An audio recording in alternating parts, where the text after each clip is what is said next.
I am Nicole. I was talking with my best friend Candace when this happened. Yo! Who? I've come to hang out. That's how Abby, my sister-in-law, entered the living room. Surprised, I asked Abby. Abby? How did you get in? I used the spare key. Why? Abby didn't seem to feel guilty at all. So, I asked her in an angry tone, why do you have the spare key? Why? Because I made it. Can't you understand something so simple? Abby laughed out loud. Candace and I were dumbfounded. It's fine to come over to play, but entering the house without permission is unacceptable. Moreover, making a spare key without permission is outrageous. Listen, Abby. Think about it logically. I tried to reason with Abby. However, Abby suddenly got upset and said, "What? You're going to preach to me?" "No, not preaching." "What? So, a scolding?" "Either way, spare me. It's annoying." It seemed talking was useless. I sighed deeply. Then, as if she remembered something, Abby said, "Oh right. I almost forgot." "What? What's the sudden rush?" "Give me some pocket money." "What? Why?" "I'm going on a trip with friends tomorrow." "So?" Yeah. Abby was a freelancer after graduating high school. She works at a bar, so going on a trip with friends is fine. But begging for pocket money is a different issue. If she's working, she should pay for it herself. When I said that, Abby stamped her feet and said, "The money from my job isn't enough. That's why I came to get pocket money from my brother." "Sorry, but Ben is on a business trip. By the way, Ben is my husband's name." "So, Abby is Ben's real sister." Abby puffed her cheeks and said, "Then, Nicole, you pay instead." "What? Why?" "Because, in place of my brother." "It's okay to ask, right? You're an adult. Take care of it yourself." I had no intention of pampering Abby, who is an adult. Still, Abby tried every trick in the book to beg for pocket money from me. But, I firmly said no to all. Finally, Abby seemed to give up and said, "Fine. I'm going home. That would be helpful." "Shut up. I'll make you regret this." Abby left those parting words and exited the living room. Soon after, I heard the front door close with a bang. Hearing that, I felt relieved. "Sorry, Candace. Did I cause a commotion?" "No, it's okay. But it seems harder than I heard." Yeah. "Well, actually, I had been discussing Abby with Candace. The reason goes back a bit. I've always liked cars and joined a car enthusiast club in college. But all they did was drink and dance at nightclubs. Even when we went for drives, it was just like dating purpose. The club was far from what I had in mind, so I quit soon after. I searched online for real car enthusiasts. That's when I found a certain car enthusiast club. It had members interested in everything from the latest luxury cars to classic cars.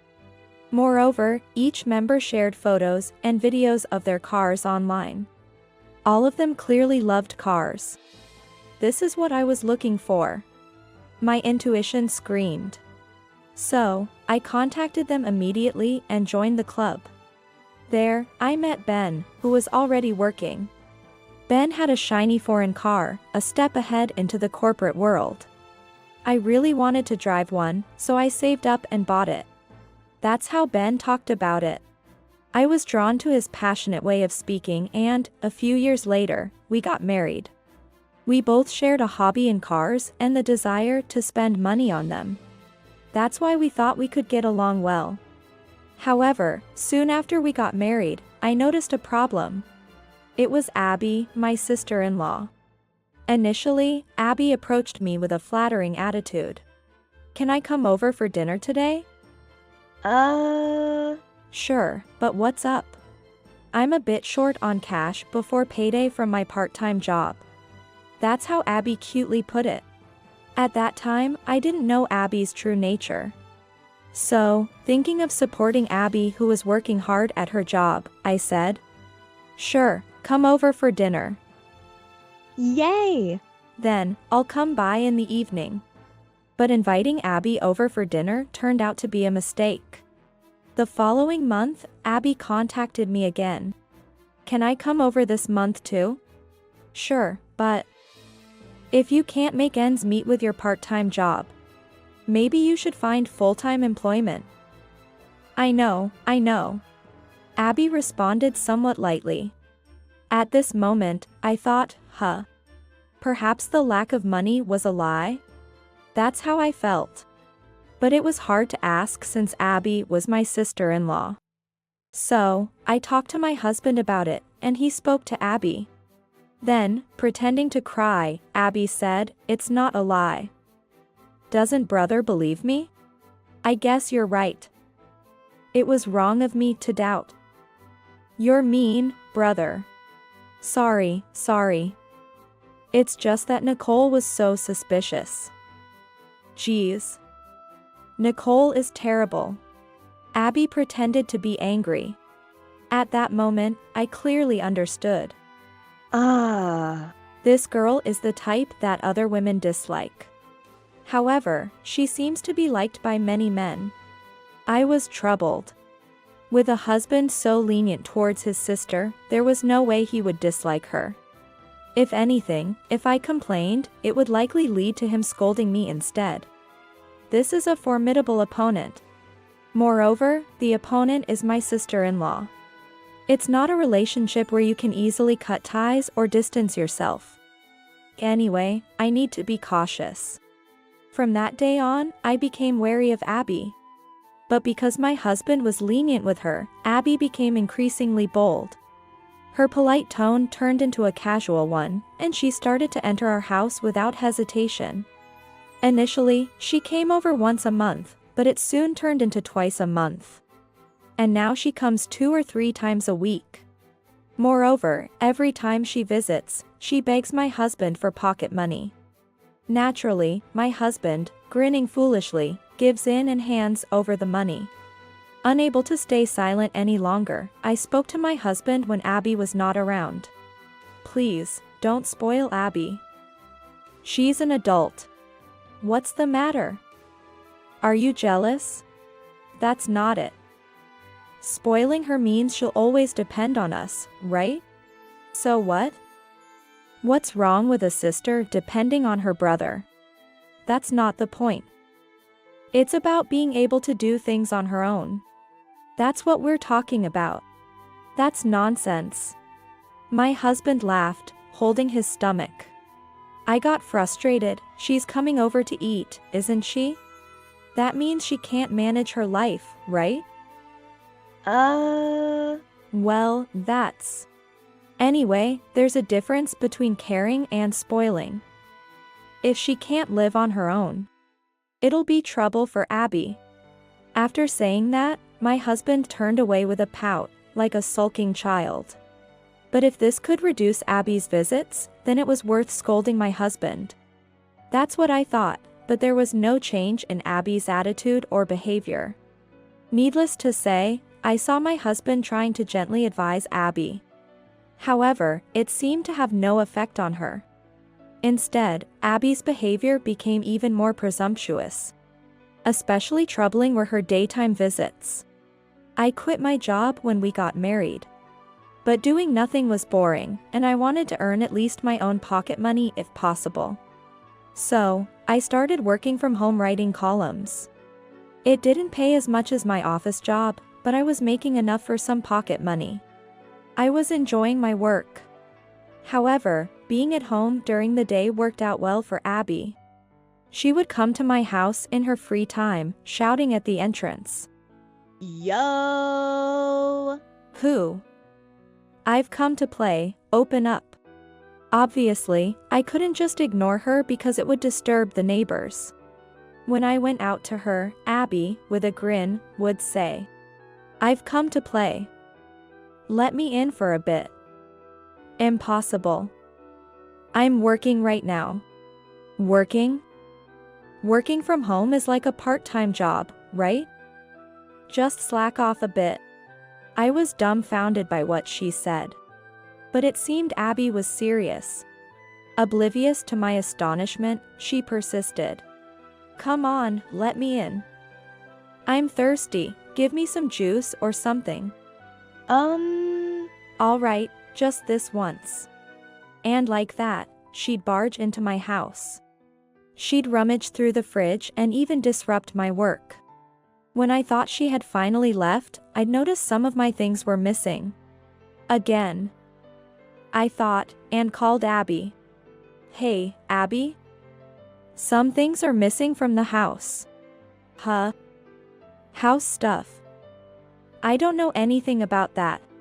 She's terrible at lying. But she thinks she's gotten away with it, which almost makes me laugh. I couldn't help but respond with a chuckle. "I've heard you telling Ben you've sold them." "Huh? What? What are you talking about?" "About the time when Ben's games went missing. That was a few weeks ago. After Abby left, I felt something was off when I returned to the room. For some reason, my husband's game console was out of place. My husband, a car enthusiast, also loves car games.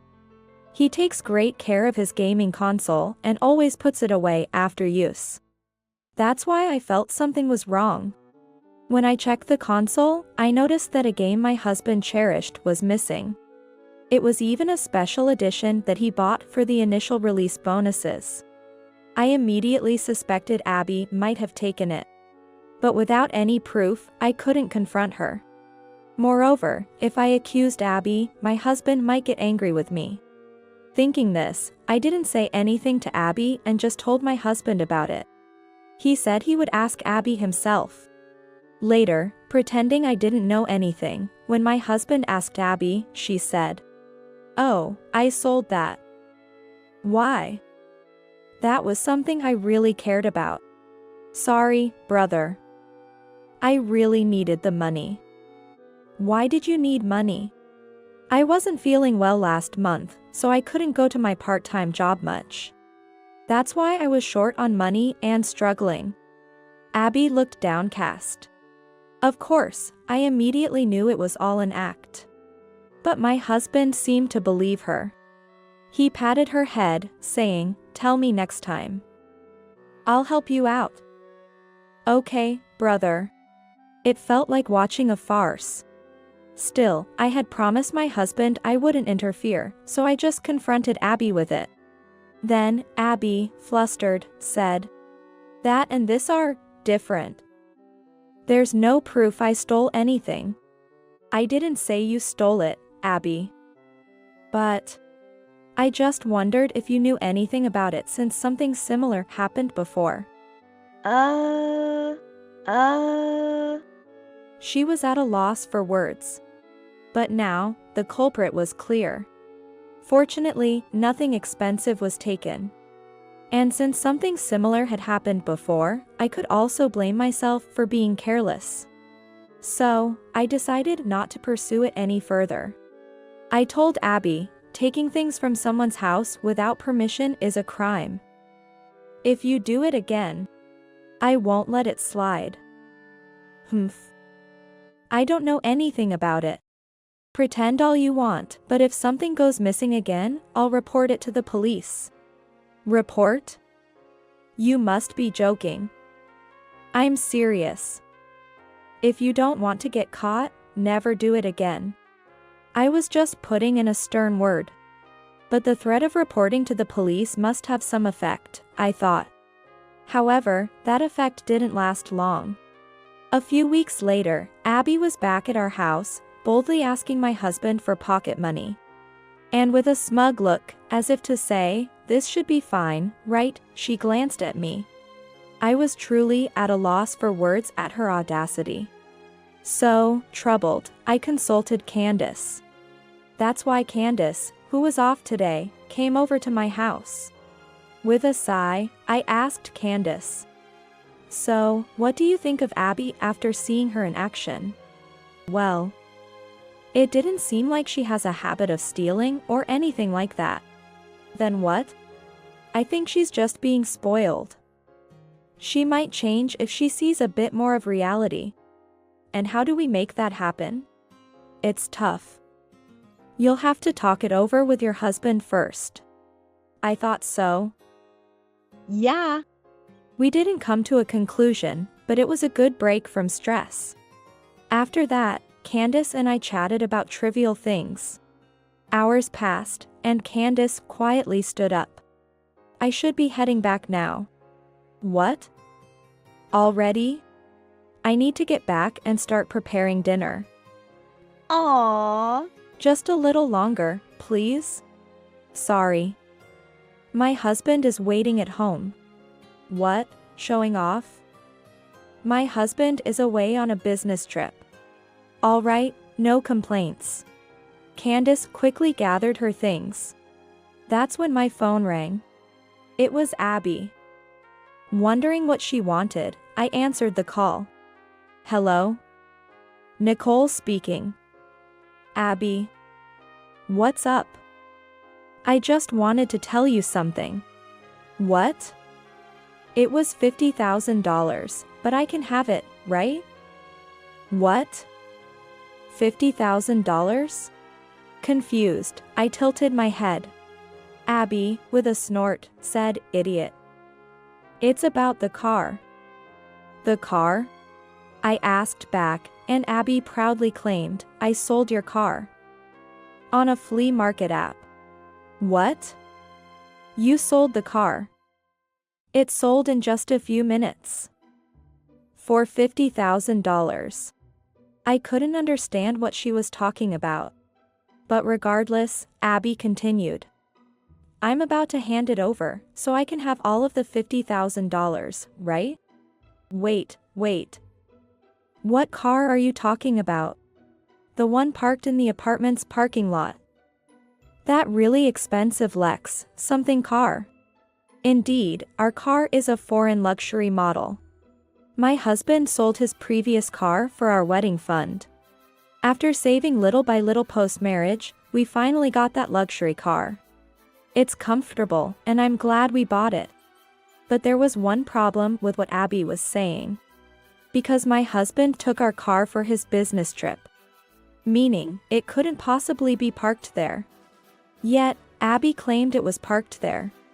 If that were true, it would be a major issue. And here's why. I overheard a bit, "But the car in Nicole's parking spot, isn't that mine?" Candace said with a tense face. I nodded silently. Normally, our car would be there. Because my husband commutes by train. He says he gets stuck in traffic in the mornings. Abby knew this, so she must have assumed the car in the parking spot was ours. However, because the business trip was to the neighboring county this time, my husband was instructed to go by car. My husband, who loves driving, was thrilled. He offered to drive, meaning he and a colleague would use his car for the trip. That left our apartment's parking spot empty. I suggested to Candace, "Come over in your car." Coincidentally, Candace arrived in the same model as ours, which we bonded over just a few hours ago. Unbeknownst to Abby, she assumed any car of the same model parked there was ours. And unfortunately, there's a key box by our front door. Candace had left the car keys in there. That series of coincidences allowed Abby to take Candace's car. Understanding the gravity of the situation, I panicked. If Abby's words were true, it meant she had mistakenly sold Candace's car. A case that could easily be considered theft. I whispered to Candace, asking what we should do. "Candace? What do we do?" "Well, I'm a police officer. There's only one thing to do." As she said this, Candace was already holding her smartphone with a serious look. Thinking it was all over, I relayed this to Abby. you know, Abby? What? You've kept me waiting too long. I've got something to tell you. What? I don't need anything from you, just tell me if I can have the money. Well, that car isn't mine. Huh? I know that. Abby surprisingly confessed, knowing it wasn't my property, which could itself be a crime. As I puzzled over her anger, Abby shouted, "It's your brother's, I know that." I felt a bit relieved but knew this was no time for relief. It's not that. I tried to explain the situation to Abby, but she impatiently said, "Just tell your brother that I sold the car. And that I'm taking the money, okay? Can you wait a bit?" Why? Because that car belongs to someone else. Huh? Belongs to who? Remember who visited today? My friend Candace, who was there. That's a lie. I can see right through you. Abby laughed it off. I turned to Candace, who had already put down her phone. Looking straight at me, she said, "Sorry, Nicole. I've finished making arrangements." Huh? It's easy to trace things like a flea market app. I got the address, and detectives are on their way. I was at a loss for words. Taking a deep breath, I then informed Abby. "Sorry, Abby." For what? Detectives are on their way to you. Huh? Detectives? Is that your boyfriend? It's not a person's name. They're police officers, police officers. Police officers? Did you report me? It wasn't me. You traitor. Well, I'm family, so. Thinking she wouldn't get caught was naive. Theft between family members is one thing, but this was stealing someone else's car.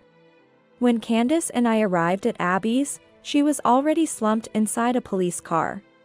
Candace talked to the detectives at the scene, allowing me to speak to Abby. "Abby? Are you okay?" "Well, obviously not." Startled by my voice, Abby looked up and immediately blamed me. "It's all your fault. Your fault I'm in this mess." "No, it's not. You're to blame, right?" "No. It's you. You tricked me." She showed no remorse. I sighed exaggeratedly and glared at her. Abby cowered, and I told her, "Enough. I told you taking people's stuff is a crime. But you're an adult. Take responsibility for your actions. But no excuses. Reflect on your actions in jail." "I'm sorry." Abby broke down crying. That night, when my husband heard of Abby's arrest and came home, he looked like he was about to cry, muttering regrets about not being stricter with her. Feeling sorry for him, I comforted my husband, but his remorse seemed endless. Later, my husband and I apologized to Candace. Candace told me, "Let this be a chance for Abby to grow up. Make sure she learns her lesson." "I understand. I promise." Thus, a settlement was reached for the theft, and Abby received a suspended sentence. Abby was taken in by her in-laws and is now working under their supervision, even offering to pay the settlement money herself. Her arrest seemed to have a significant impact, as she's been working more diligently than before, giving me some peace of mind. As for me, my life hasn't changed much. My relationship with Candace remains the same, and I'm still close with my husband. However, there's been a slight change. After this incident, my husband has become very compliant, listening to everything I say and even helping around the house.